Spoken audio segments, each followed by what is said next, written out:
I love the furniture shop. Well, I used to.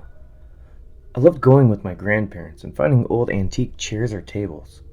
These were like treasures lost to time, at least for me.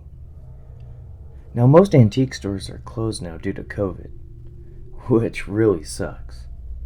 I'm currently working on moving out of my parents' basement and have saved enough money to purchase some new furniture for my upcoming apartment.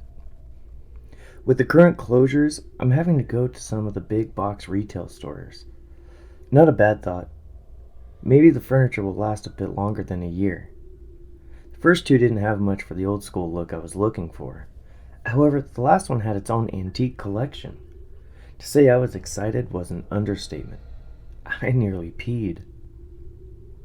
While going through the old furniture, I found a classic love seat with the velvet-esque lining. Beautiful, but not gonna work for me. After browsing for a while, I stumbled into a chest. Literally. It was very ornate, with iron ribboning throughout and an inscription in another language on the face of it. I went to open it, but it was secured with a padlock. Weird, I thought, but I must know what's inside. I decided to purchase it with several other oddities for furniture. A classy hand stool from the 70s, and a lazy boy style chair made entirely out of shag carpet. It was uglier than hell, but comfortable.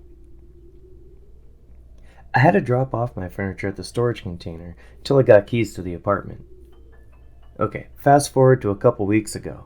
I got into my new apartment with my new furniture and everything was set up perfectly.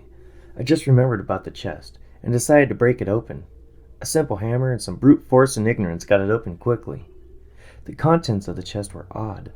A little statuette with an inscription seeming like the same language that was on the lid. Two separate locks of hair bound in twine. A couple of old coins, uncertain of their origin, and a cup. These seemed odd, but maybe it was a little girl's chest, and it was all her precious items or something. I decided to keep the items in there in honor of the previous owner. Everything was fine, for a few days. The strange things started to happen. Random items would be strewn throughout my apartment. Lights would magically be on or off when I came home. I had complained to the management that maybe there is faulty wiring, but upon inspection, everything checked out fine. There was a couple of days of this. Then it got worse.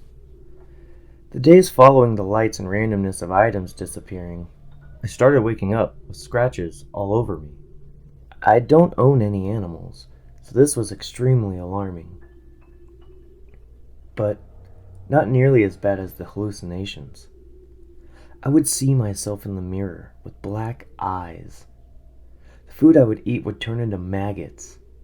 I would even see horrendous visuals so disgusting I won't dare to describe. Is there black mold causing me to freak out? I called into the management once more to have an inspector come in. Once the inspector arrived, he had noticed an entire colony of insects living within the walls and requested an exterminator, but no black mold.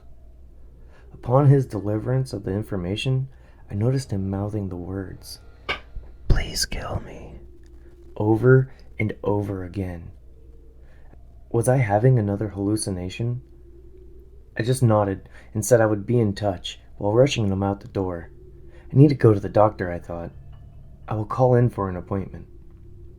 As I had reached for my cell phone, the battery was dead. It wouldn't turn back on. Even on the charger, it wouldn't turn back on. That's when I noticed the chest. It was open. Did I leave it open? I thought. Could the chest have anything to do with this? I loaded the chest up and brought it into my local school to see if any of the professors could explain something on this. Without informing her of my symptoms, I told Professor Parker that I had picked this chest up from a furniture store a few weeks ago and noticed the inscriptions on the lid, the small figure on the inside, and that's what she told me. It's a Dybbuk box. It's supposed to hold a spirit of a deceased person. She also said the inscriptions are in Hebrew. Both inscriptions read Shalom. After learning this, I tried to throw the chest out, but every day it would show up at my doorstep. I can't get rid of it. I can't just lock it back up. I don't know what to do.